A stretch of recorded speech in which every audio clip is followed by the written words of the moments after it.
Salut à tous, je suis très content de vous retrouver pour ce 4e épisode d'une DeLorean à Paris. Aujourd'hui, je vous emmène à Vaucresson pour la 3e édition du Rallye des Cracks. 45 véhicules sont réunis autour de moi pour cet événement un petit peu particulier puisque des enfants seront les copilotes d'un jour. Tous les bénéfices seront reversés à l'association AIDA que nous allons découvrir tout à l'heure.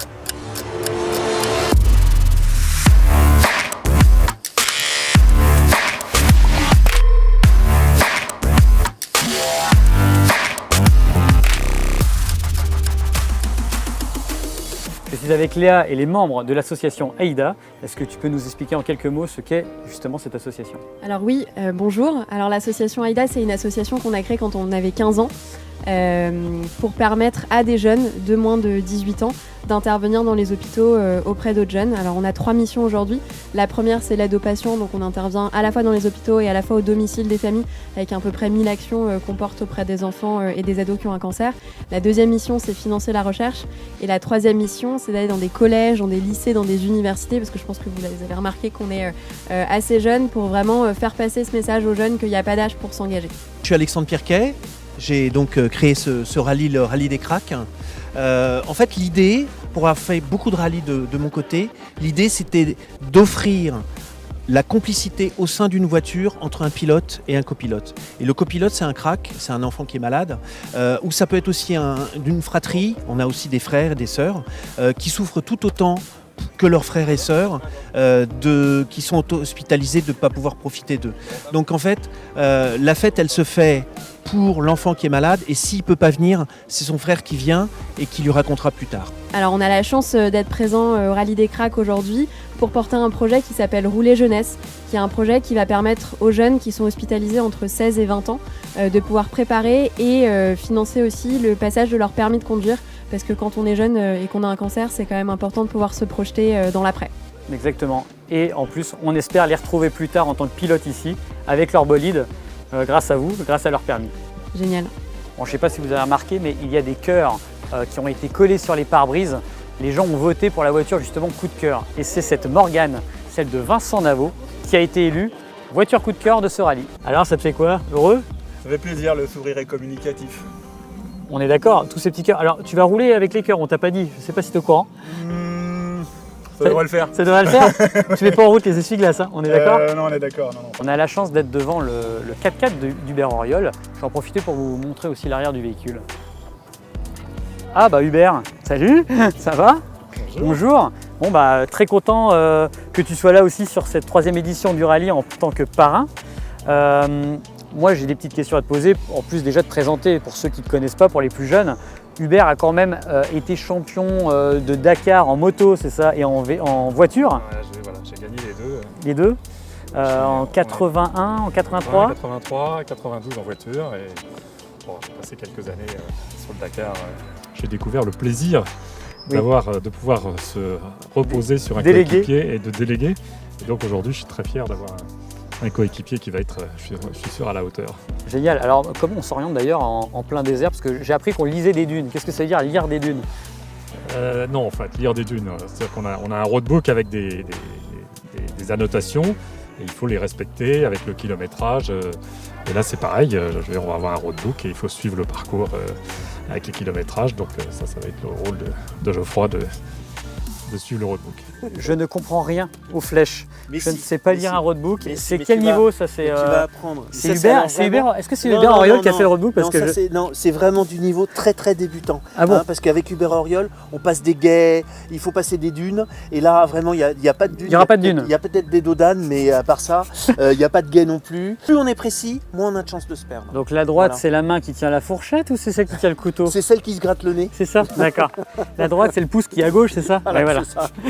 Est-ce que dans l'avenir, tu imagines un Dakar entièrement électrique? Est-ce que ça peut être réalisable ou comment tu peux imaginer ça? Ça va être réalisable, mais pour l'instant, il y a un problème d'autonomie. Mais je pense que c'est surtout l'avenir, ça va être les piles à combustible et les voitures à hydrogène. Et le jour où on aura effectivement une technologie qui va être au point, il y aura des voitures électriques. Il y aura des voitures électriques. En rallye, ça c'est sûr. D'accord. Ouais, à mon avis, ça va être du sport, je pense. Parce que pour l'instant, les batteries, c'est quand même un problème d'autonomie et de recharge. C'est ça. Et je pense que quand on est au milieu de rien et qu'on est perdu, c'est pas le soir au bivouac qu'on se dit il est parti où, on l'a pas retrouvé. Oui, voilà, exactement.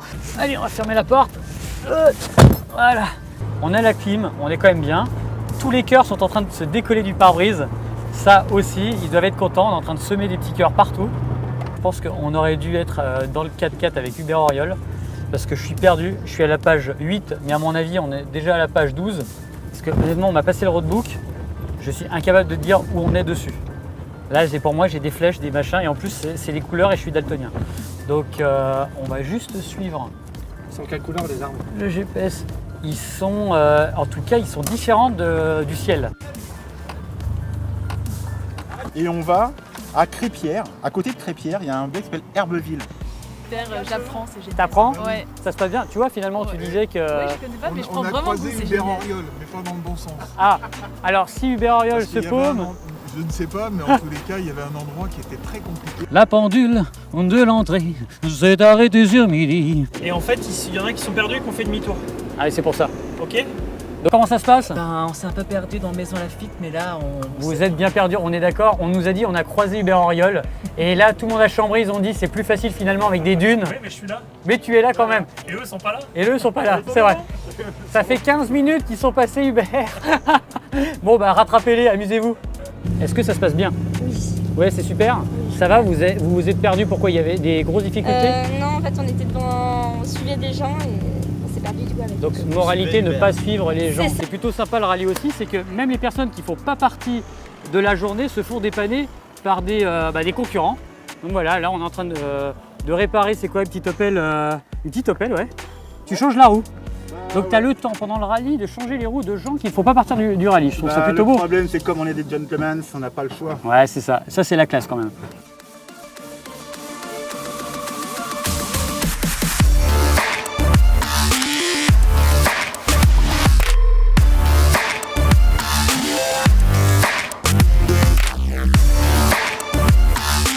Bon, bah, on est à la biscuiterie quand même. Peut-être goûter un peu.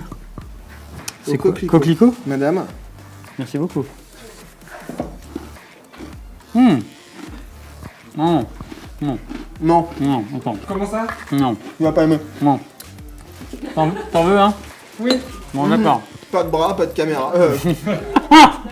Ça se passe super bien dans la voiture, on discute, on s'amuse, on se fait des blagues. D'accord, donc C'est tout le monde est génial. content. Tout le monde est ravi. Bon enfant, c'est ce qu'on On veut, c'est voit ce qu'on des remarque. voitures devant, des voitures derrière, les puissantes qui doublent pour faire un peu le kiff. Je fais plusieurs rallyes et c'est super sympa de découvrir à chaque fois des vieilles voitures, d'apprendre un peu, ce qu'on ne connaît pas forcément. C'est ça, ce sont des vieilles voitures, toi tu connaissais? Oui, moi je connaissais un peu parce que j'avais le cousin de mon papy justement qui a collectionné les vieilles voitures, donc je connaissais un peu. D'accord. Et la DeLorean, vous la connaissez justement? Oui, C'est par vrai? rapport au Oui, film. par rapport au film, vous avez vu le film? Mon papa c'est un grand fan du film, donc D'accord. Bon, donc je pense que... cette voiture traverse les générations, on en a la preuve. Ah bah, ça tombe bien que vous arriviez parce qu'on partait nous, c'est con. Ah là, ils ferment la boutique là. Il reste des biscuits au moins? Ah non, on a tout mangé. Coquelicot, très bon. Il y a épeautre. Voilà, tu sais comme la chanson, une nuit sur son épeautre, tu la connais? Non, ça se passe bien? Au top, super. Ça se passe? Ouais. Bon bah kiffez bien hein. Avec Vous le temps amusez? qu'il fait, c'est super. C'est génial. C'est trop bien. Et bah c'est le principal, on est là pour ça. On peut pas dire mieux, je crois. hein. Je crois que c'est la conclusion. C'est ça. Merci. Je crois qu'aujourd'hui, il faut fumer dans le ballon. Ça ressemble pas du tout à un ballon, on est d'accord. de C'est une voiture qui a des corones. On a pu voir aujourd'hui la transmission de la passion automobile des anciennes aux nouvelles générations se fait grâce à ce genre d'événement et de ces personnes comme Alexandre, Thomas, Léa et tous ces bénévoles. C'est une véritable immersion. Voir, sentir, toucher, tous les sens sont mis à contribution. Et si je devais résumer cette journée en un mot, ce serait le partage. Finalement, le plus beau cadeau, c'est de voir les yeux émerveillés de ces enfants qui ont été l'instant d'une journée de véritables copilotes. J'espère que vous avez kiffé autant que nous. Nous, on s'est vraiment éclatés, on a rigolé, on s'est dépanné aussi. On se dit à très vite pour un nouvel épisode. À bientôt.